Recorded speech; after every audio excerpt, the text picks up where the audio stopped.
कि अगर मुफ्ती आज़म हिंद न होते तो मैं आज भाभीियों का स्टेज का मुनाजिर होता।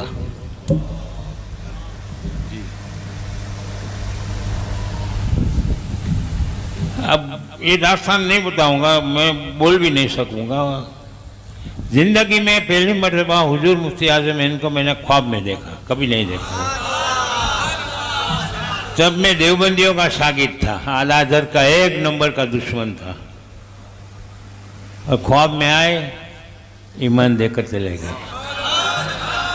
अब क्या ख्वाब था, क्या हुआ, बहुत लंबी दास्तान है, बापू को तो सब मालूम है, घंटे निकल जाएंगे। फिर आला हज़रत की लगनी भी मुफ्ती आज़म में, फिर एक अरसे तक मैं हज़रत मुफ्ती आज़म इनके खादिम के हैसियत से मैं, मौलाना अब्दुल हमीद साहब और मौलाना अब्दुल हादी साहब, एक अरसे तक मैं हज़रत की खिदमत में रहा। और आला हज़रत की ऐसी लो लगा दी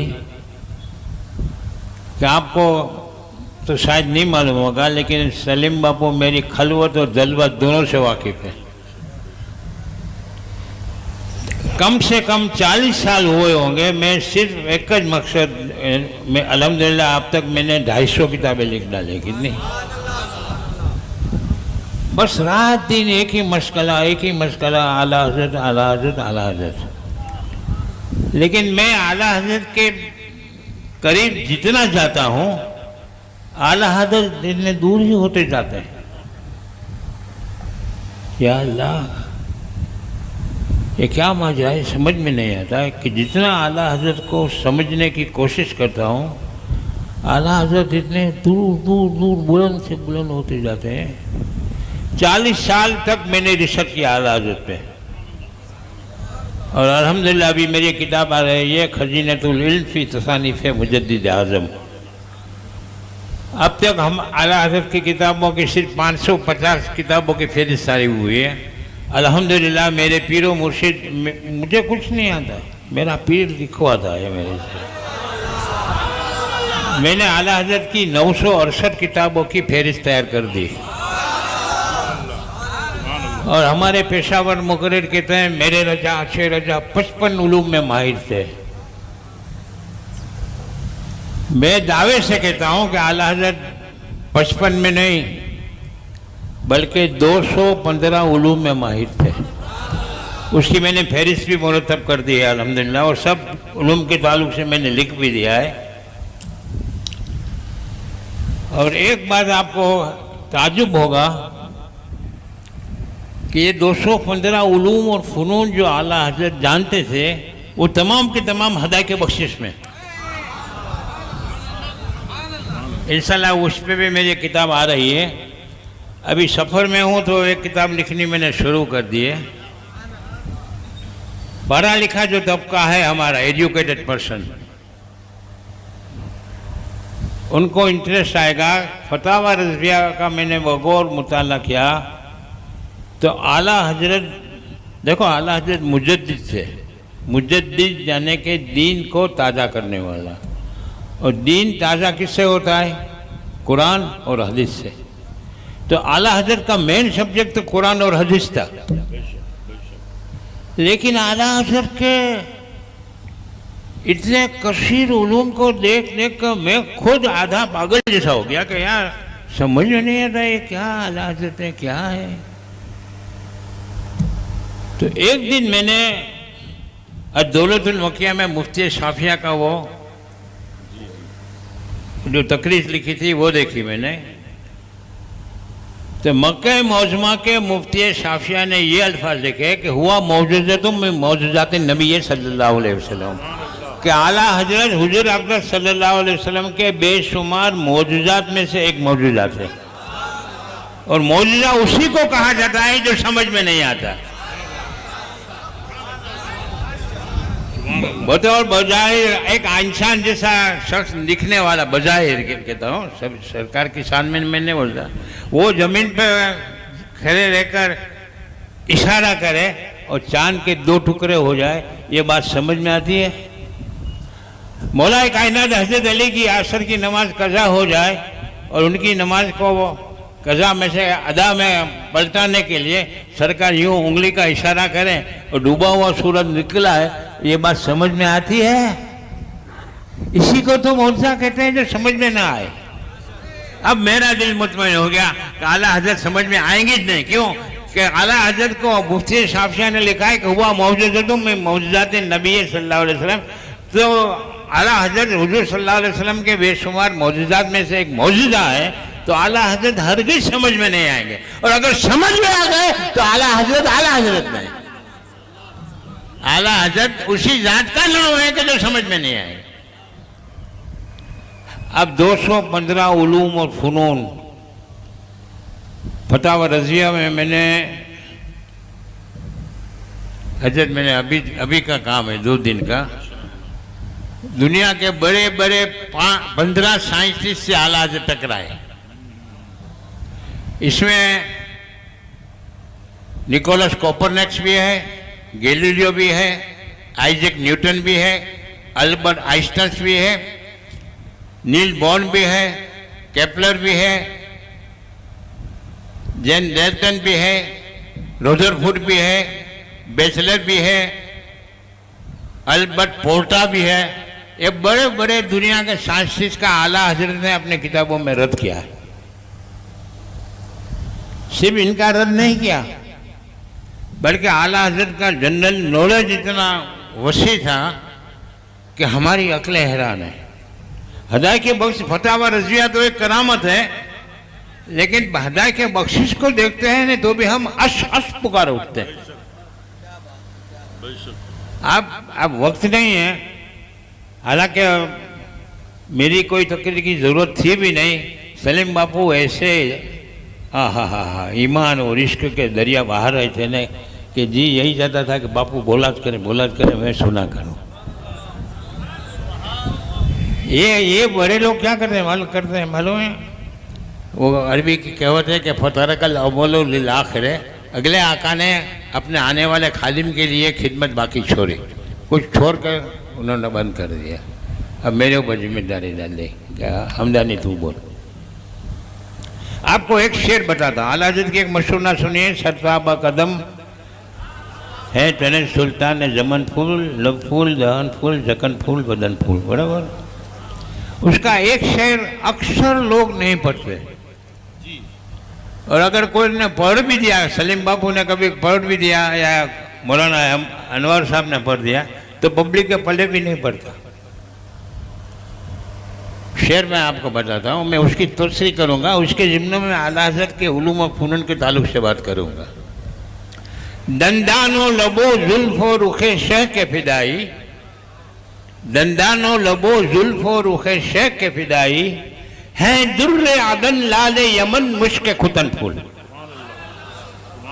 एक शेर में आला हज़रत ने इल्म का दरिया बहा दिया। शेर समझ में नहीं आया ना, सच्ची बोलना, ये आपका खादिम इसीलिए तो हाजिर है आपकी खिदमत में। इस शेर में आला हज़रत फरमाते हैं, दंदानो लबो जुल्फो रुखे शे के फिदाई, ए मेरे आका मौला सल्लल्लाहु अलैहि वसल्लम के दांत के फिदाई, ए मेरे आका मौला सल्लल्लाहु अलैहि वसल्लम के लबहाए नाजुक के आशिको,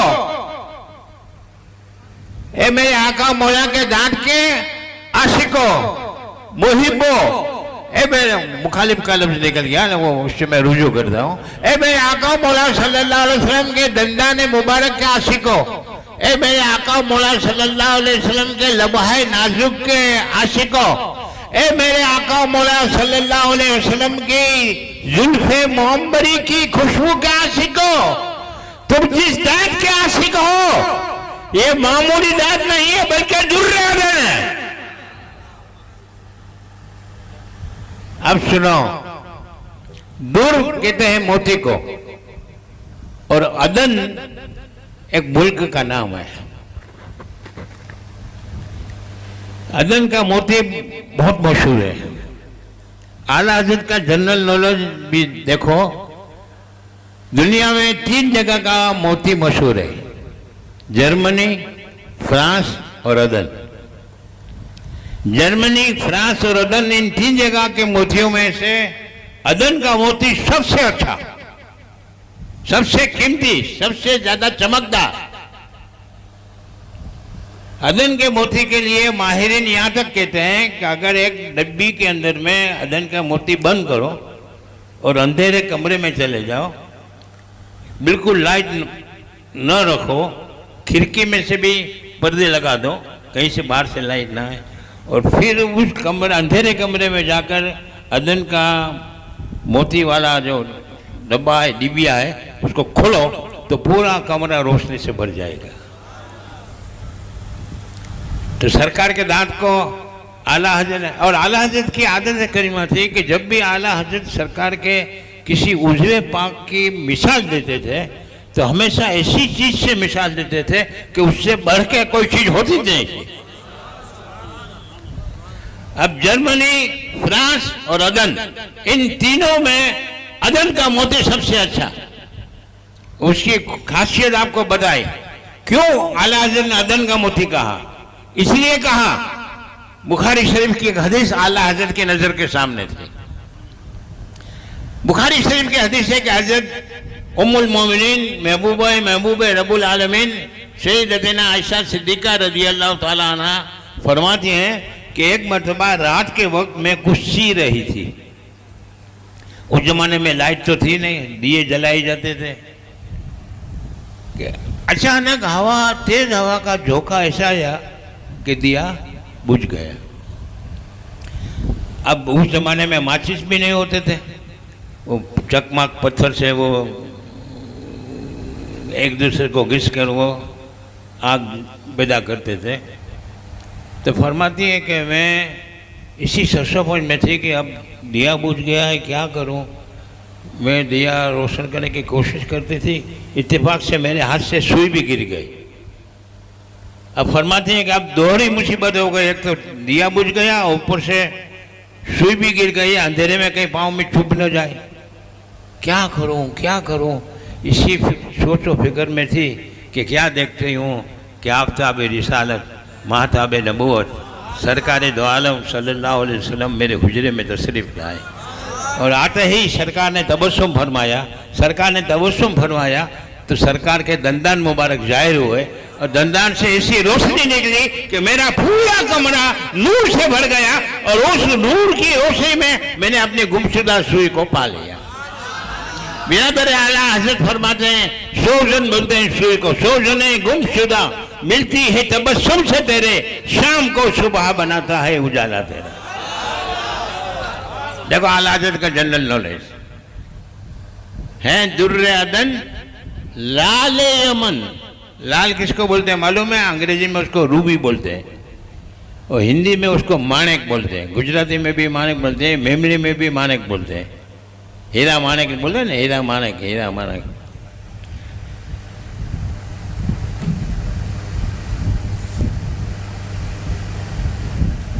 तो लाल दुनिया में 4 जगह का भरपूर, ईरान, इराक,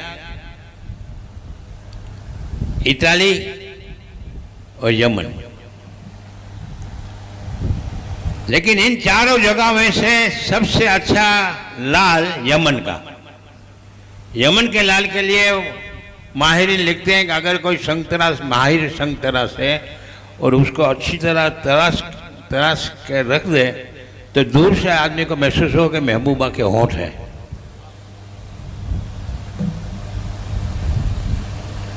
मुश्किल खुतन फूल। खुतन नहीं समझ में आएगा। मुश्क माने समझे? खुशबू। मुश्क का पेड़ कहाँ होता है? जंगल में होता है कि समंदर के किनारे होता है? आप बता दो। मुश्क अंबर सुना है ना आपने? सुना तो है ना आप? तो मुश्क का पेड़ कहाँ होता है? जंगल में होता है कि समंदर में होता है? समंदर के किनारे होता है? नहीं मालूम? इसका पेड़ ही नहीं होता। वो मुश्क होता है हिरन का नाफा। जब शिकारी हिरन का शिकार करता है तो उसको हिरन के गोश्त में और चमड़े में जरा भी इंटरेस्ट नहीं होता, उसको पहला इंटरेस्ट होता है उसके नाफे में, वो लाखों की कीमत का होता है। तो मुश्क दुनिया में 5 जगह की मशहूर, कितनी जगह की? हाँ, ये भी आला हज़रत का जनरल नॉलेज। देखो, नेपाल, तिब्बत, चाइना, मुल्क खता जहाँ का चंगेज खान था, अलाकू, और 5वां जगह है तुर्किस्तान का एक इलाका है, उसका नाम है खुतन। ये खुतन है, वो तुर्किस्तान के एक इलाके का नाम है। दुनिया में 5 जगह का मुश्क मशहूर, लेकिन सबसे अच्छा मुश्क खुतन का। तो आला हज़रत फरमाते हैं कि मेरे आका की जुल्फ़े मुहम्मदी के आशिको, तुम जिस मुश्क के आशिक हो, जिस खुशबू के आशिक हो, ये कोई मामूली मुश्क नहीं है, मुश्क खुतन है। और इसकी दूसरी तफसीर ये भी होती है कि मेरे आका के दांत के आशिक हो, तुम जिस दांत के आशिक हो, उस दांत का आशिक तो दुर्रे अदन भी है। ए मेरे आका मौला के लबा है नाजुक के आशिक हो, तुम जिस लबों के आशिक हो, उसके आशिक तो यमन का लाल भी है। और मेरे आका मौला सल्लल्लाहु अलैहि वसल्लम की जुल्फ़े मोहम्मदी की खुशबू के आशिक हो, तुम जिस खुशबू के आशिक हो, उस खुशबू के आशिक तो खुतन की मुश्क भी है। एक नॉलेज की एक मिसाल दी है। क्यों? कि आला हज़रत हमेशा, आपको एक बात बता दूं, आपको ताजुब होगा।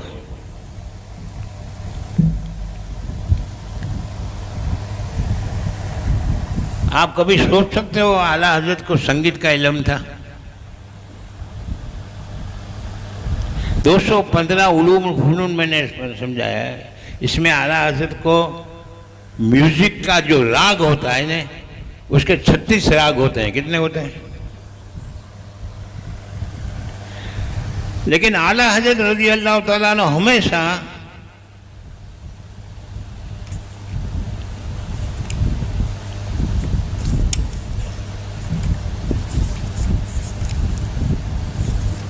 अब मेरा काम हो जब ये रह गया है, आला हज़रत ने क्या, कहाँ लिखा, क्यों लिखा, कहाँ से लिखा। देखो, ये मौसीकी के राग, देखो इसमें मालकोश आता है, भैरवी राग आता है, भीम प्लास आता है, बाहर राग आता है, बागेश्वरी आता है, पिलो राग आता है, मल्हार राग आता है, दरबारी राग आता है, सब राग आता है। लेकिन आला हज़रत की खूबी ये थी कि इन रागों, आला हज़रत ने न कभी म्यूजिक सुना, न कभी गाया, ये रागों का इल्म था आला हज़रत को कि म्यूजिक में इतने राग होते हैं। तो आला हज़रत इन रागों का इस्तेमाल अपने आका की अजमत के लिए बयान करते हैं। आला हज़रत की एक मशहूर नात है, याद वतन सितम किया, याद वतन सितम किया, तैयबा से लाए क्यों। उसमें एक शेर है,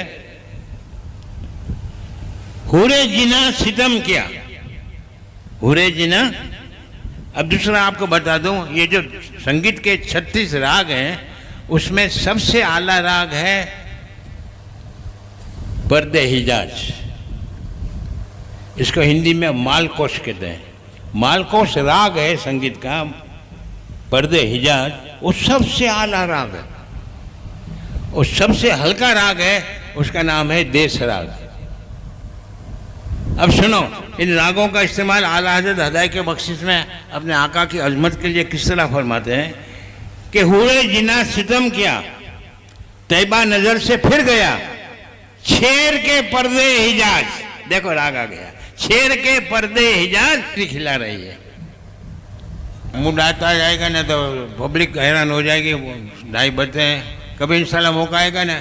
आला हज़रत अभी 14 घंटा सिर्फ आला हज़रत के उलूम जदीदा पे बोला हूँ, केरला में कॉलेज में तक। आपका दिमाग काम नहीं करेगा। दुनिया के साइंटिस्ट को आला हज़रत कैसे लड़काते थे। एक साइंटिस्ट था अल्बर्ट आइंस्टाइन, जिसको वर्ल्ड का नोबेल प्राइज मिला है एटॉमिक एनर्जी पर। जो कॉलेज पढ़े हुए लड़के हैं उनको मालूम होगा, अल्बर्ट आइंस्टाइन। और एक अमेरिका का सबसे बड़ा एस्ट्रोलॉजर था, एस्ट्रोनॉमी का माहिर था, उसका नाम था अल्बर्ट पोर्टा। देखो आला हज़रत के ज़माने में क्या क्या फितने होते थे। आला हज़रत के खलीफा थे मौलाना जफरुद्दीन बिहारी, जिनका लक़ब था मलकुल उलमा मौलाना जफरुद्दीन बिहारी, ये आला हज़रत के खलीफा थे।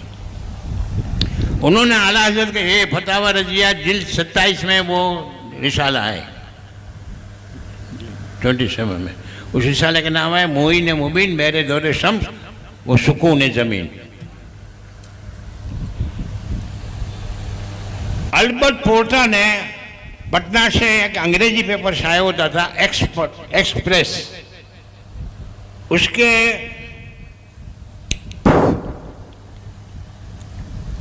अक्टूबर 1919 की 18 तारीख को एक पेशन गोई दी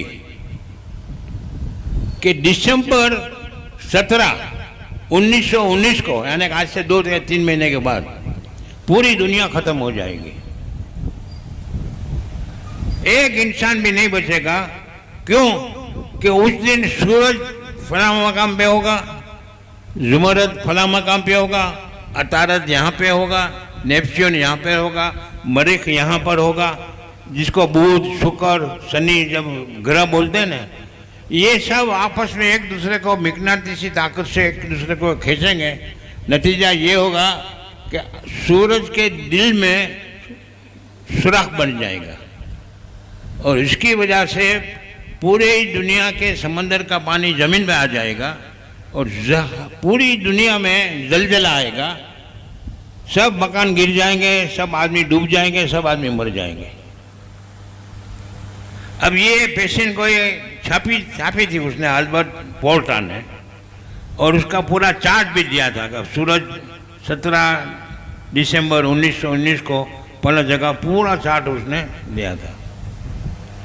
मलकुल उलमा मौलाना जफरुद्दीन बिहारी ने वो चार्ट की स्लिप अखबार की काट कर आला हज़रत को भेजी और आला हज़रत से गुजारिश की कि हुजूर बड़ी तस्वीर से लोग परेशान पोजीशन ऐसी थी कि ना मस्जिदों में जगह मिलती थी ना मंदिरों में जगह मिलती थी।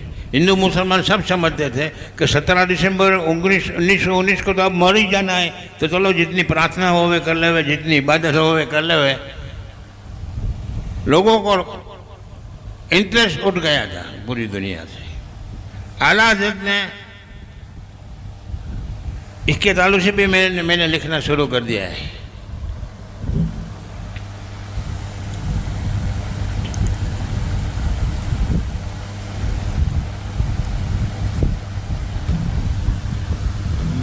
स्टार्ट कर दिया है।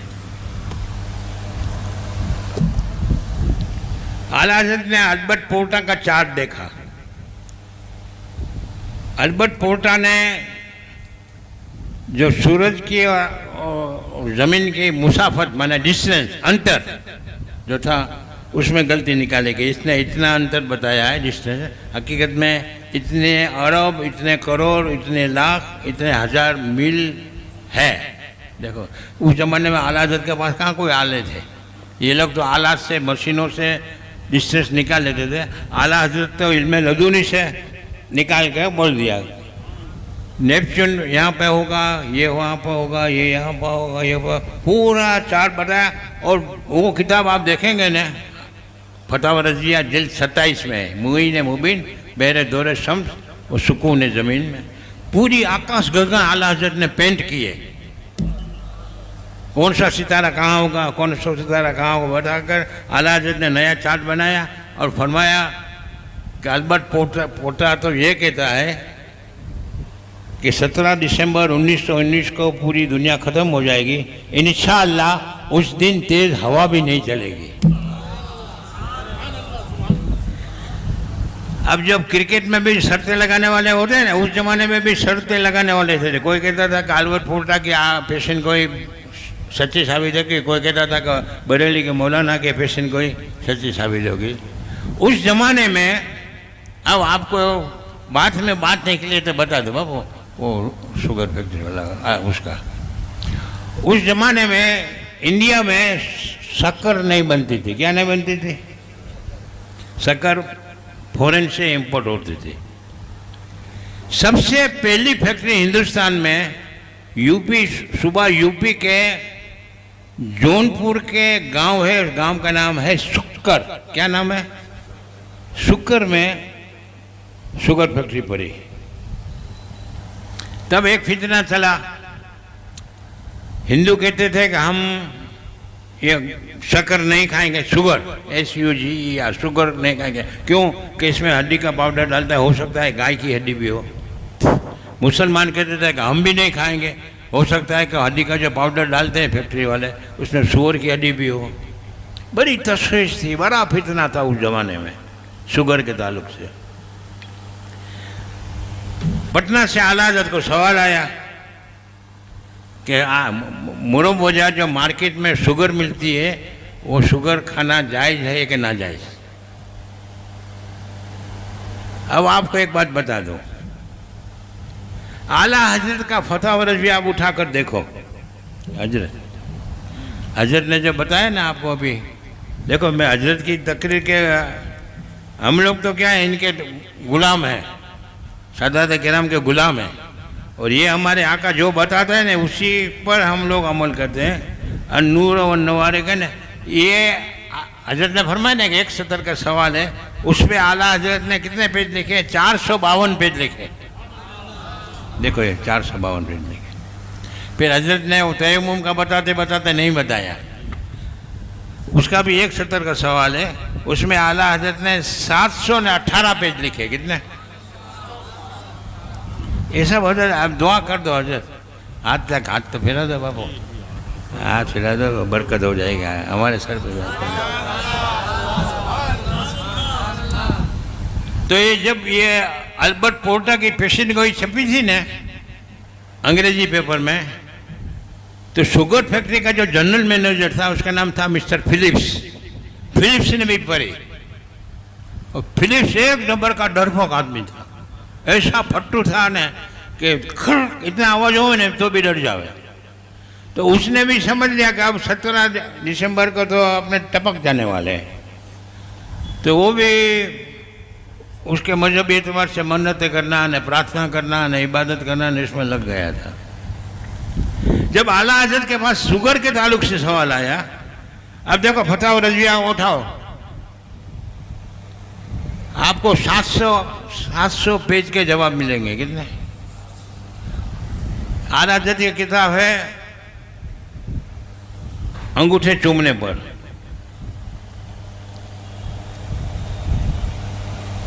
सिद्दीक़ अकबर रज़ियल्लाहु ताला अन्हु ने एक मरतबा हजरत बिलाल की अजान में सरकार का नाम सुना तो फर्ज मोहब्बत से सरसार होकर हजरत सिद्दीक़ अकबर ने अपने दोनों अंगूठों को होठ से लगा कि आंखों से लगाया। सरकार ने देख लिया कि सिद्दीक़ ने यह अमल किया, तो सरकार इरशाद फरमाता है कि मन फाला मिसला मा फाला सिद्दीक़ मा फाला हबीबी लम यरमुद अबदा। जो मेरे सिद्दीक़ ने अमल किया ऐसा अमल कोई करेगा वो इंशाल्लाह कभी अंधा नहीं होगा। इस हदीस की वजह से पूरी उम्मत के लोग सरकार का नाम सुनते ही चूम लेते। अल्लाह हज़रत एक शेर में भी लिखा है, लब पे आता है जब नाम जनाब, मुंह में घुल जाता है एक शेर नायाब, बर्द में हो के हम बेताब अपने ही लब चूम लिया करते हैं। बराबर है। तो वहाबियों को जलन हुई कि नबी की अजमत क्यों। मुझे बराबर याद है कि मैं जब देवबंदी मौलवियों से के पास पढ़ता था ना, मेरा उस्ताद मौलवी इदरीस देवबंदी था, वो अगर किसी आदमी को चूमते देख रहे तो बोलते हैं क्या पूछ लगाया है, क्या पूछ लगाया, वो जलता था। तो देवबंदियों ने एतराज किया कि ये जो हदीस है वो ज़ईफ है। क्या है? ज़ईफ है। आला हज़रत ने इस पर बहुत इल्मी बहस की है और ये साबित किया है कि अगर हदीस से ज़ईफ भी है तो फजाइल में मकबूल है। और इसके सबूत में आला हजरत ने 1340 दलीलें दी। कितनी? हजरत उस किताब का नाम है अल हादुल काफ फी हुक्म दियाफ। अल आदुल काफ भी हुक्म 1340 दलीलें आला हजरत ने दी और साबित किया कि जो सिद्दीक़ अकबर वाली हदीस है उस पर अमल करना ज़रूरी है, बल्कि अज़मत मुस्तफ़ा का तकाज़ा कहता है। उसको भी उसका ज़मीमा है। वो एक किताब आला हजरत ने और भी लिखी है, मुनीरुल ऐन फ़ी हुक्म तकमीलुल महावैन। आला हजरत की एक एक किताब देखो ना यार। सुभान अल्लाह, सुभान अल्लाह, सुभान अल्लाह। अब साइंटिस्ट से आला हजरत किससे टकराए? जर्मनी का एक साइंटिस्ट था कोपरनिकस, इटली का एक साइंटिस्ट था, उसका नाम था केपलर। उन्होंने हरकतें ज़मीन पे ताल्लुक से लिखा। स्कूल में पढ़ाते हैं ना कि ज़मीन घूमती है। हरकतें मुस्तदीरा और मुस्तकीमा, दो हरकत बताई है, रोटरी मोशन, रिवोल्यूशन मोशन, जिसको गुजराती में हिंदी में भ्रमणा और परिभ्रमणा कहते हैं। कोपरनिकस ने भ्रमणा निकाली, केपलर ने परिभ्रमणा निकाली, और साथ में इजाफा किया गैलीलियो। गैलीलियो भी एक बहुत बड़ा साइंटिस्ट हो गया था। इन तीनों ने मिलकर ये पूरा कानून बनाया। दुनिया घूम, आज दुनिया साइंस भी यही कहती है ना। अल्हम्दुलिल्लाह, हम कुर्बान जाएं हमारे इमाम पर। वो सिर्फ दीन का ही मालूमात रखने वाला नहीं था, दुनिया वालों को भी घुटने टिका दिए। तो आला हज़रत ने किताब लिखी अल फौजुल मुबीन दर रद्द हरकत ज़मीन, और इसके पहले एक किताब और लिखी नुज़ूल आयात फुरकान बेसुकून ज़मीन और आसमान। इस किताब में आला हज़रत ने कुरान और हदीस से साबित किया कि ज़मीन और आसमान साकिन है, घूमते नहीं है, चांद सूरज घूमते हैं। लेकिन कुरान और हदीस की दलीलों को कोई गैर मुस्लिम नहीं मानने वाला था, तो उनको मनवाने के लिए आला हज़रत ने 14 Uloom, astrology, astronomy, astrophysics, geometry, physics, mineralogy, ये सब, अब इतना वक्त नहीं कि मैं तफसील के साथ बता सकूँ, लेकिन अल फौजुल मुबीन दर रद्द हरकत ज़मीन, इसमें आला हज़रत ने 105 दलीलें दी। कितनी? कि वो वक्त के जो साइंटिस्ट हैं सब झूठे हैं, सबका हिसाब गलत है इनका। अब ये लोग तो मशीनों से फासला मापते थे कि सूरज इतना दूर है। आला हज़रत तो बैठे बैठे देख के बोल देते थे इतने इतने इतने अरब मिले, इतने करोड़ मिले। ये आला हज़रत, इल्म लदू नहीं था। आपको हैरत होगी हजरत, ये आला हज़रत का सब्जेक्ट नहीं था। मिनरोलॉजी, जियोलॉजी, एस्ट्रोलॉजी, एस्ट्रोनॉमी, आपको हैरत होगी जो कॉलेज में लड़के पढ़ते हैं ना, इंटरमीडिएट के बाद लोग पढ़ाया जाता है, लोगोरिज्म का आला हज़रत इमाम थे। मेरे पास आला हज़रत की किताब है, कलमी लिखी हुई, किताब का नाम है रिसाला दर इल्म लोगारिज्मात। उसमें आप देखेंगे तो आपकी अक्लें काम नहीं करेगी कि पॉइंट 0 के बाद, 0 पॉइंट के बाद आला हज़रत ने 36 डिजीज के मसले हल किए। तब कैलकुलेटर भी नहीं था, कंप्यूटर भी नहीं था, और आज कैलकुलेटर और कंप्यूटर से भी आप तुम ये हल नहीं कर सकते। आला हज़रत ने उसको हल करके दे दिए। सेकंड का 1000वां हिस्सा आला हज़रत ने निकाला। कितना? सेकंड का 1000वां हिस्सा। ये किसी साइंटिस्ट के बाप की ताकत नहीं थी कि वो इतने हिसाब कर सके। ऐसे ऐसे उलूम। अब आप सुनो मेरे, तो ये शुगर के ताल्लुक से आला हज़रत का फतवा आया ना। अब रशीद अहमद गंगोई की फतवा रसीदी आए मेरे पास।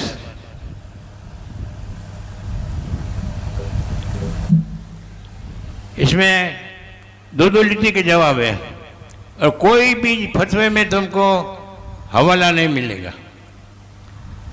जायज मालूम होता है, क्या लिखता है? जायज सिर्फ हिंदुस्तान दारुल हर्ब है कि दारुल इस्लाम है। इस पर आला हज़रत ने पूरी किताब लिख दी, उसका नाम है एलामुल आलाम में अन्ना हिंदुस्तान दारुल इस्लाम।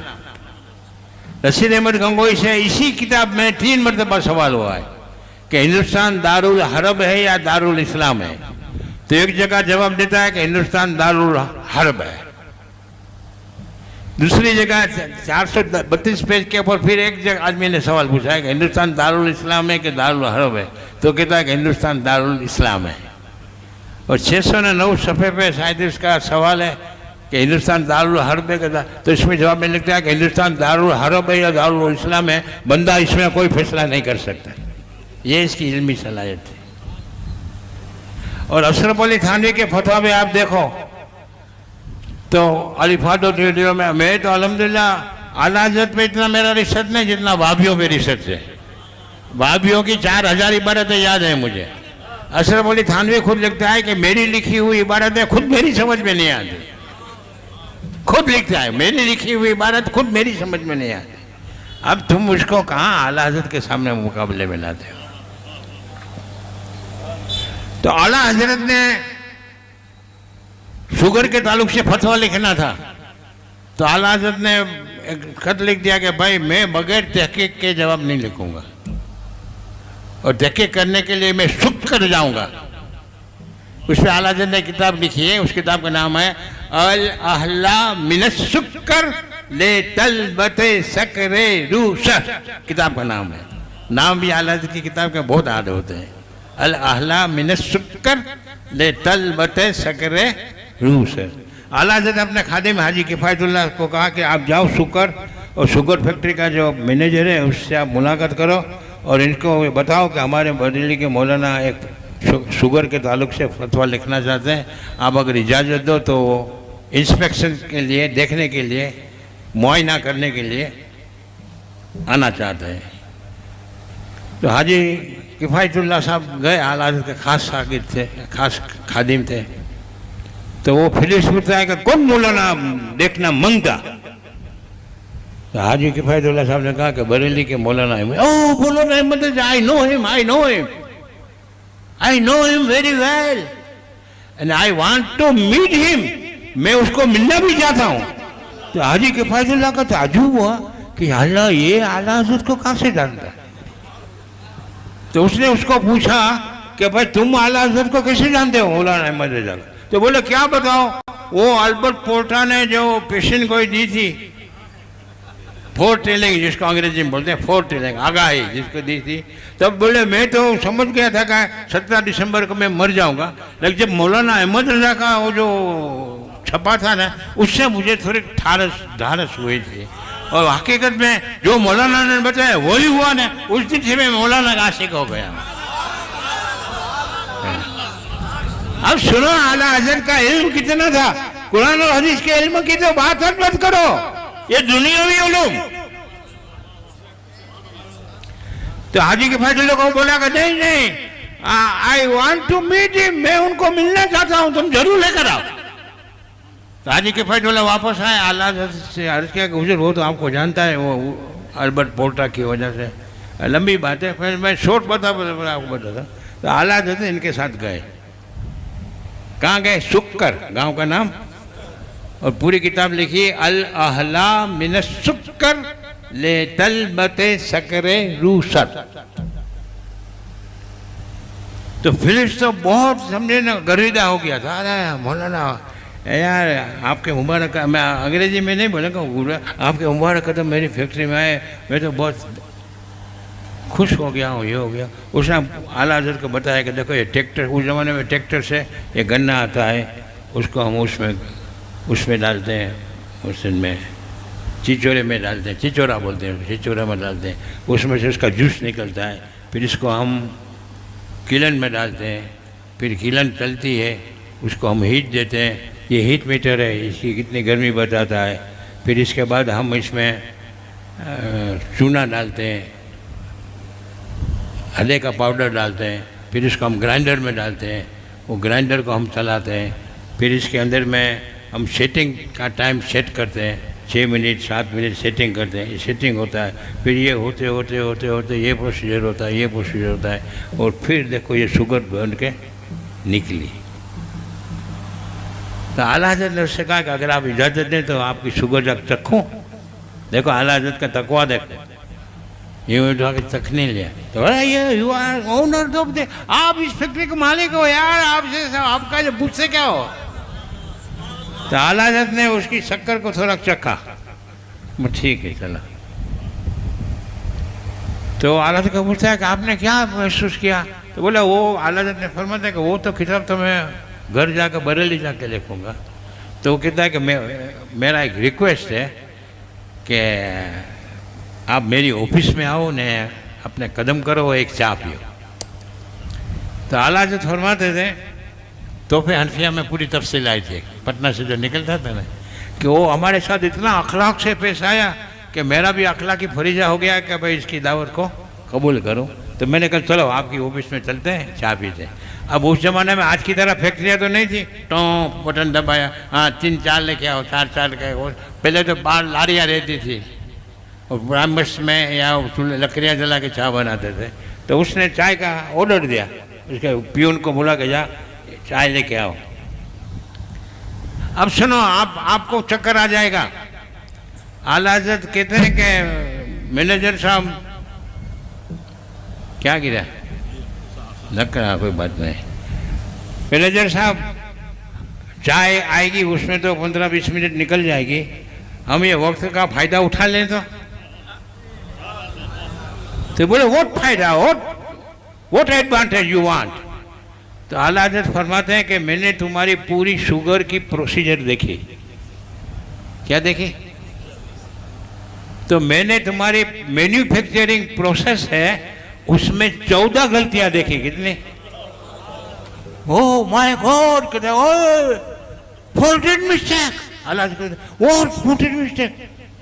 वो कहता है कि मेरा दादा कैलिफोर्निया के शुगर के जंगल में भटकते भटकते मर गया और मेरा बाप कैलिफोर्निया की शुगर फैक्ट्री के कंपाउंड में दफन है और मेरा जन्म कैलिफोर्निया की शुगर फैक्ट्री के स्टाफ क्वार्टर में हुआ है और मेरी आज 54 साल की उम्र है। ये सफ़ेद बाल मैंने शुगर फैक्ट्री में किए। मैंने कभी सोचा नहीं था कि हमारी फैक्ट्री में 14 मिस्टेक है। आला हज़रत ने बताया कि तुम्हारा मैंने हिट मीटर देखा, उसकी मैंने हिट 36 देखी, वो 36 नहीं होनी चाहिए, 28 होनी चाहिए। फिर हम लोग हमारे घर में पानी की मोटर डालते हैं, आपने सबने डाली होगा। जब सैनिटरी वाले के पास जाते हैं तो पूछता है ना कि 960 आटे की चाहिए या 1440 आटे की चाहिए, उसको RPM बोलते हैं, रेवोल्यूशन पर मिनट। तो आला हज़रत ने फरमाया कि मैंने आपका ये किलन का राउंड देखा और मैंने बैठ के गिन लिया, तो तुम्हारा जो किलन है उसका RPM है ना वो 27 है, वो 32 होना चाहिए। फिर मैंने तुम्हारा चूने का पाउडर देखा तो उसका जो मैश है वो रफ है, इससे भी ज़्यादा फाइन पाउडर करो। तुम जो setting powder 7 minute setting time जो 7 मिनट का रखते हो उसके बजाय 9 मिनट का कर दो, इसमें ये फेरफार करो, इसमें ये फेरफार करो, ये फेरफार। ये आला देते हैं उसको 14 गलतियाँ। तो वो कहता है कि अगर मैंने आपके कहने के मुताबिक 14 गलतियाँ मैंने दुरुस्त कर ली तो क्या फ़ायदा होगा? तो आला हज़रत फरमाते हैं 3 फायदे होंगे। 3 एडवांटेज व्हाट? तो आला हज़रत फरमाते हैं पहला एडवांटेज आपको ये मिलेगा कि अगर आपने मेरी बताई हुई मेथड के मुताबिक आपके मैन्युफैक्चरिंग सिस्टम में रखी तो कॉस्ट ऑफ प्रोडक्शन, लागत खर्च कम आएगा, आपकी इलेक्ट्रिसिटी बचेगी और प्रोडक्शन खर्च जो आता है आपको वो कम आएगा। यस। दूसरा, तो आला हज़रत ने कहा कि मैंने तुम्हारी शुगर को देखा था, उसका दाना बिल्कुल छोटा था और शुगर के छोटे दाने और बड़े दाने में रेट में फ़र्क होता है। आला हज़रत ने फरमाया कि मैंने जो आपको मेथड बताई है ना उस मुताबिक गुना को ना तो शक्कर का दाना मोटा होगा। और तीसरा फायदा ये है कि आपकी शक्कर का कलर येलो वाइट है, क्या है, और उसमें मिठास कम है। मैंने जो आपको मेथड बताई है उस मुताबिक आप अगर आप फैक्ट्री चलाओगे तो शक्कर का दाना मोटा भी होगा और मिठास भी बढ़ जाएगी, रेट भी ज़्यादा आएगा। तो वो कहता है कि मेरे 3 पीढ़ी शुगर फैक्ट्री में काम करते करते गुजरी, हमारे वहमो गुमान में भी नहीं था कि हमारी फैक्ट्री में ऐसी 14 गलतियां हैं, लेकिन मैंने वो मुस्लिम मौलाना के चेहरे पर जो तेज देखा, when I see the light on this, पादरी बोलता है, मैंने मुस्लिम पादरी के चेहरे पर जो तेज देखा तो मेरा दिल ये गवाही देता था ये चेहरा झूठ बोलने वाले का नहीं है। तो मैंने जस्ट फॉर डेमोन्स्ट्रेशन, ट्राई करने के लिए एक बेस ऐसा बनाया जो आला हजरत बता कर गए थे, तो मैं पागल हो गया, वही रिजल्ट आया जो आला हजरत बता के गए। अब मैं आपसे सवाल पूछता हूं, शुगर की मैन्युफैक्चरिंग, एटमी एनर्जी, सितारों का इल्म, ये सब मामला, ये आला हजरत का सब्जेक्ट नहीं था। आला हजरत का सब्जेक्ट था कुरान और हदीस। तो जो आला हजरत का सब्जेक्ट नहीं था, उसमें आला हजरत की महारत का यह आलम था कि बड़े बड़े माहिरीन घुटना टेकते थे। तो जो इनका मेन सब्जेक्ट था कुरान और हदीस, उसमें आला हजरत की महारत का क्या आलम है?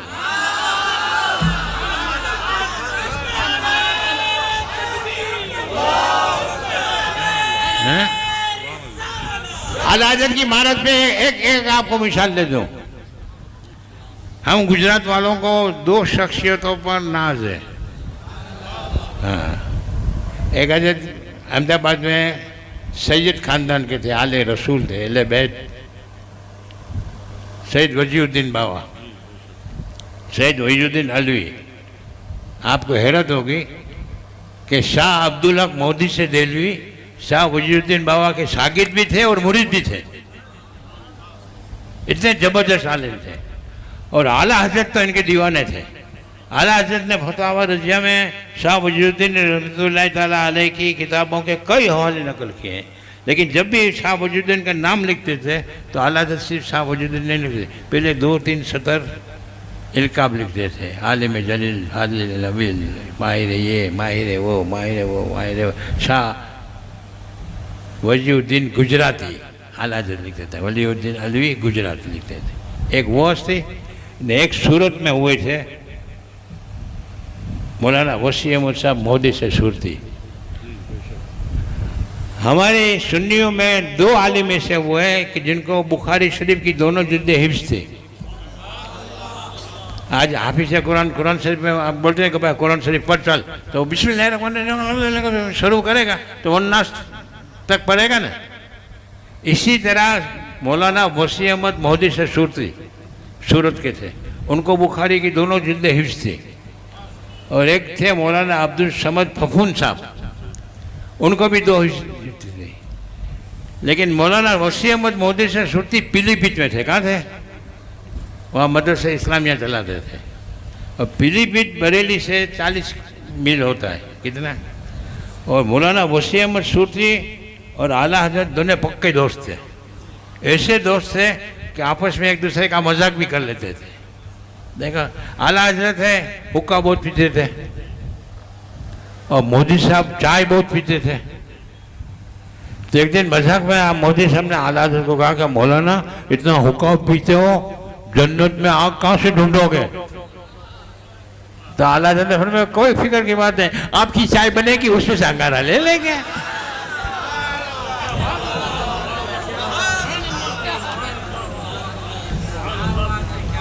अब वो मोदी से सूरती जुम्मे को मदरसा बंद होता था तो बरेली आ जाते थे, कभी नहीं भी आते थे, लेकिन अक्सर ऐसा होता था कि जुमेरात में वो बरेली आ जाते थे, तो आला हजरत से जरूर मिलते थे। अब मोदी साहब के मुरीद बहुत थे बरेली में, तो जब भी मोदी साहब बरेली आवे तो इनके मुरीदीन दावत करते थे। लेकिन हर मुरीद को मालूम है, आपका नाम क्या है? अबरार भाई के घर पे समझेगा गोश्त की न्याज बनाई है, 2000 आदमी की न्याज बनाई है, बिरयानी और जर्दा बनाया है। लेकिन अबरार भाई अगर मोदी साहब के मुरीद हैं तो मोदी साहब के लिए बैगन की तरकारी तो जरूर बनाएंगे। मोदी साहब को बैगन की तरकारी बहुत पसंद थी। तो आला हजरत को मालूम था कि मोदी साहब को बैगन बहुत पसंद है, बहुत पसंद है। तो मोदी साहब जब बरेली आते थे और कोई इनको दावत देता था ना, तो दावत देने वाला आला हजरत से भी करीब होता था ना, तो उसको शर्त रखते थे कि तेरी दावत कबूल है, एक शर्त पे आऊँगा, मौलाना अहमद रजा को भी दावत तो उनको भी बुलाओ। तो मोदी साहब का मंशा क्या होता था कि इस बहाने आला हजरत घर से बाहर निकलेंगे, रात दिन लिख लिख लिख लिख लिख लिख चालू जो है तो थोड़ा मेंटली फ्रेश हो जाएंगे। तो कभी कभी आला हजरत, हमेशा तो नहीं, कभी कभी आला हजरत चले जाते थे। तो आला हजरत देखते थे कि भाई बड़ी दावत है, बिरयानी बनाई है, जर्दा बनाया है, लेकिन मोदी साहब के लिए तो बैगन की साल तरकारी आती थी। देखो अब देखो, मोदी साहब ने पूरी जिंदगी हदीस पढ़ाई है। क्या पढ़ाई है? एक दिन एक दावत में आला हजरत को मजा हुआ, मजाक नहीं, मजा यानी कि दिल लगी। अरे मोदी साहब इतना बैगन पसंद करते हो, पूरी जिंदगी आपने हदीस पढ़ाने में गुजारी, कहीं हदीस में बैगन की तारीफ देखी? देखो दस्तरखान पे बात हो रही है, कहाँ पे? दस्तरखान पे बात हो रही है। तो मोदी साहब कहते हैं अरे मौलाना आपका हम नशीन हूँ, आपके साथ बैठने उठने वाला हूँ, आपका मसाहिब में से हूँ, आपके साहिबों में से हूँ, आपके ग्रुप का आदमी हूँ मैं। 14 हदीस हैं। कितनी हदीस हैं? बैगन की तारीफ में 14 हदीस हैं। तो आला हज़रत फरमाते कि इरशाद, तो मोदी साहब ने फटाफट 14 हदीसें पढ़ दी। कितनी? तो आला हज़रत फरमाते हैं मोदी साहब बस? बोले हाँ, जितनी याद थी पढ़ दी। आला हज़रत और कुछ है ना? बस जितना याद था वो मैंने पढ़ दी। तो आला हज़रत फरमाते हैं 7 हदीसें और हैं।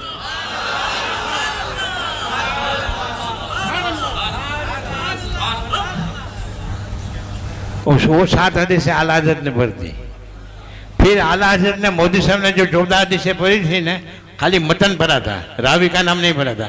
आला हज़रत ने तमाम हदीसों के रावियों के नाम बताए कि इस हदीस का फला बिन फला ने, फला बिन फला से, फला बिन फला ने, फला बिन फला से, इसने उससे सुना, उसने उससे समझ किया, इसने उससे रिवायत किया। यूँ कर आला हज़रत ने 2121 हदीस के रावियों के नाम बताए और फरमाया कि मोदी साहब ये तमाम हदीसें ज़ईफ़ है। वो इल्म था। आखिर एक बात बता दूं, फिर इजाजत है, फिर मुझे प्रेस नहीं करना है।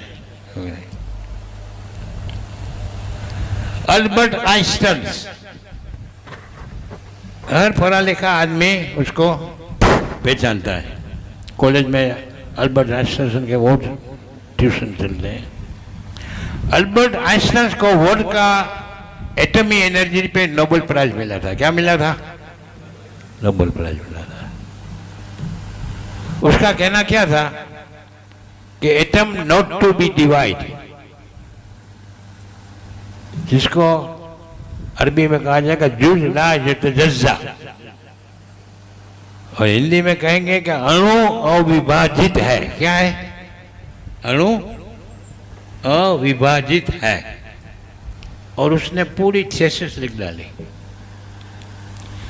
और साबित किया कि atom not to be divide.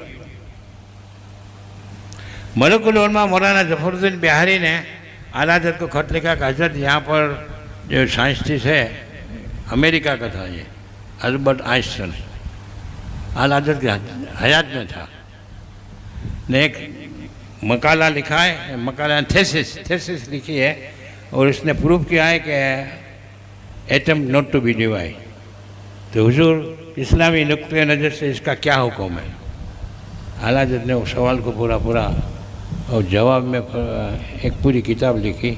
उस किताब का नाम है अल कलिमतुल मुल्हिमा फी रद्द फ़लसफ़त क़दीमा। इसमें अल्बर्ट आइंस्टाइन की पूरी थीसिस का रद्द किया आला हज़रत ने। आला हज़रत फरमाते हैं कि ये आदमी कहता है जुज ला यतजज़्ज़ा, कि अणु अविभाजित है, लेकिन अल्लाह का मुक़द्दस कलाम डंके की चोट पर कह रहा है वो मज़्ज़क़नाहुम, कुरान की आयत है, वो मज़्ज़क़नाहुम कुल्ला मुमज़्ज़क़िन। रब ताला खालिक कायनात तो ये कहे कि हमने हर चीज़ को रेजा रेजा कर दिया, पीस के रख दिया, और ये मखलूक कहे कि नहीं पीसा जा सकता।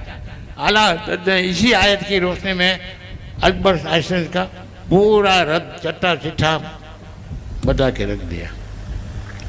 अल्बर्ट आइंस्टाइन को मालूम हुआ कि मौलवी के मौलाना अहमद रज़ा ने मेरे रद्द में एक किताब लिखी है, मेरी थीसिस के रद्द में।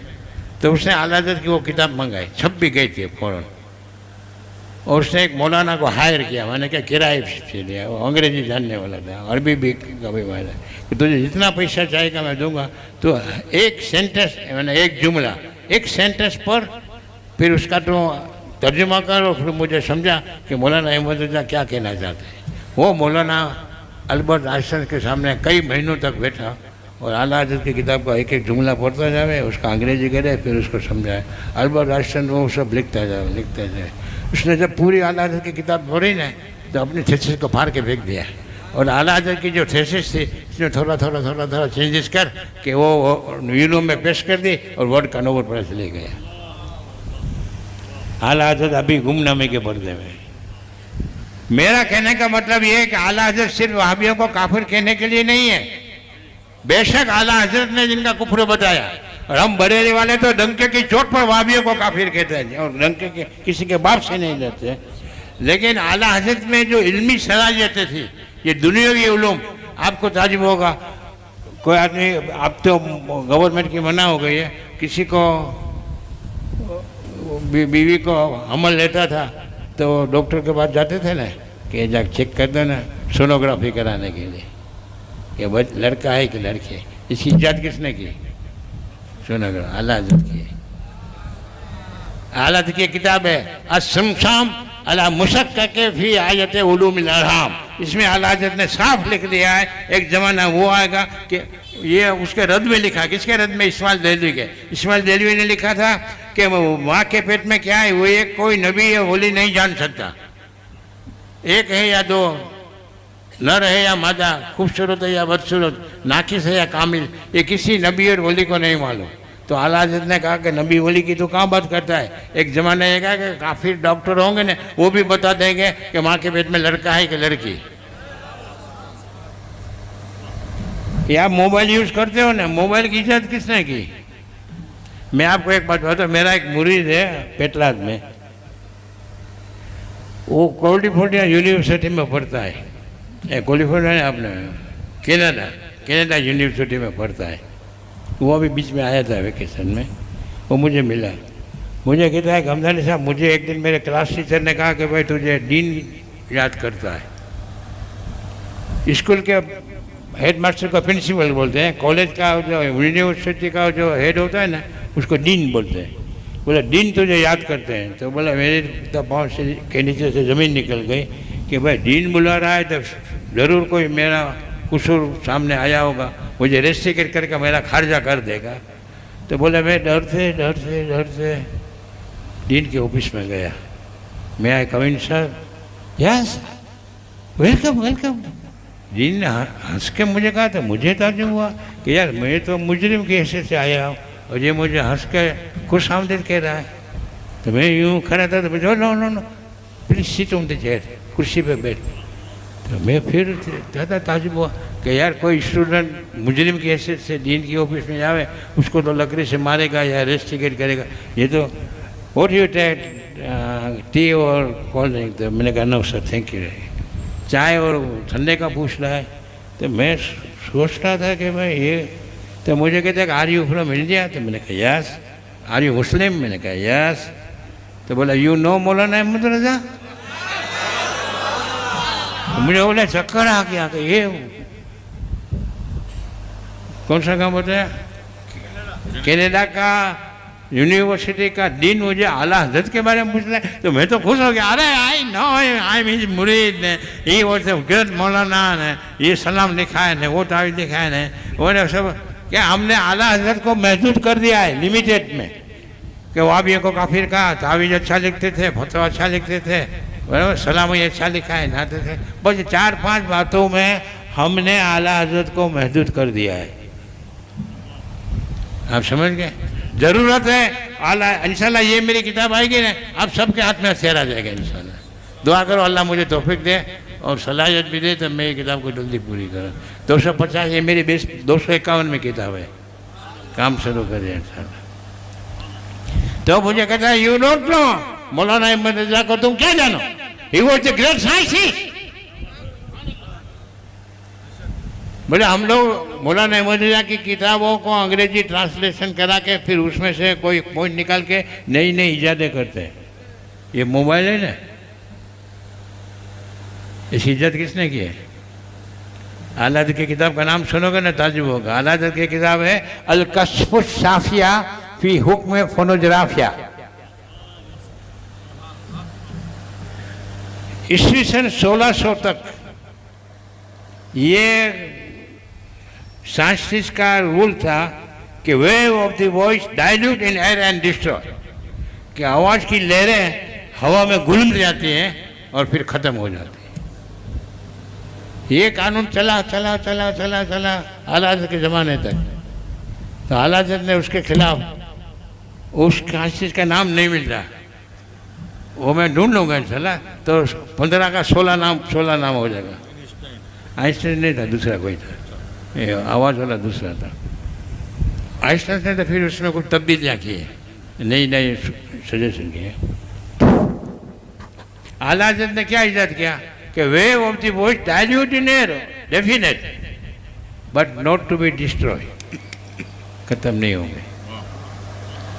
आला हज़रत की इस थियरी पर कनाडा में रिसर्च हुआ और मोबाइल की इजाद हुई। आपको इजी बताऊं, हमारा कलीम रज़ा, हमारा मुहिब, हमारा करम फरमा कल हमको छोड़ने आया। मैं तो अभी ये इलाके में सलीम बापू को छोड़ने आया, कहा बापू जामनगर पहुँच कर आप फ़ोन कर देना।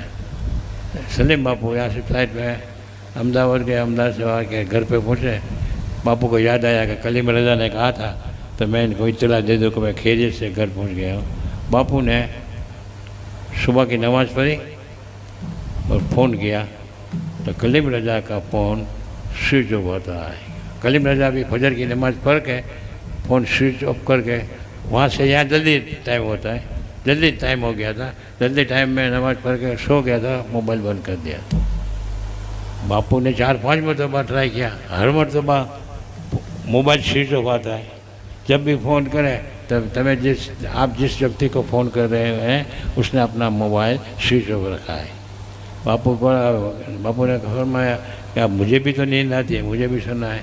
तो बापू ने वॉइस मैसेज दिया, अस्सलाम वालेकुम, हैं भाईजान, मैं आपकी दुआ से खैर वाफियत से घर पे पहुंच गया हूँ, फिक्र मत करना, अस्सलाम वालेकुम। इतना बापू ने मैसेज दिया।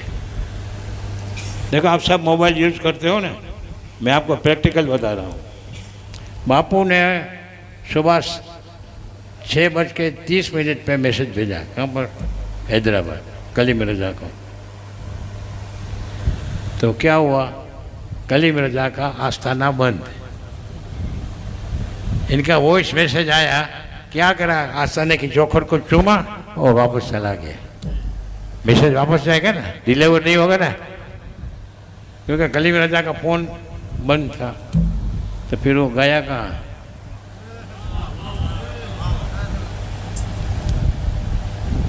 मालूम है कहाँ गया?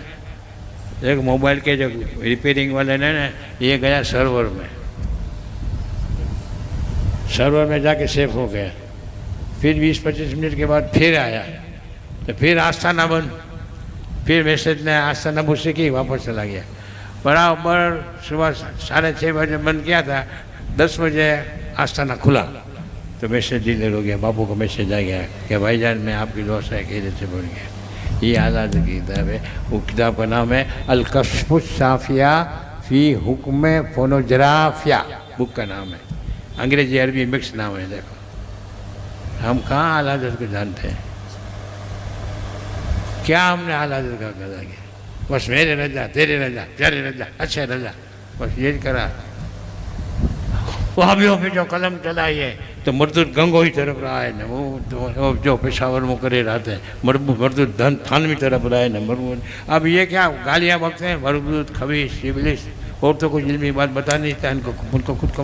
ये सुनकर पढ़ा लिखा तबका आला हज़रत से बदजन होता है कि आला हज़रत वाले गालियाँ जो है। आला हज़रत की ये सब इल्मी बातें बताओ। ये पानी के ताल्लुक से इतने पेज लिखे हैं, तैमम के ताल्लुक से 750 पेज लिखे हैं, ज़कात के ताल्लुक से लिखा, अंगूठा चूमने पे 1340 दलीलें दी, ये सब, और ये सब दुनिया के साइंटिस्टों को कैसे घुटने टेका दिए, वो सब बताओ।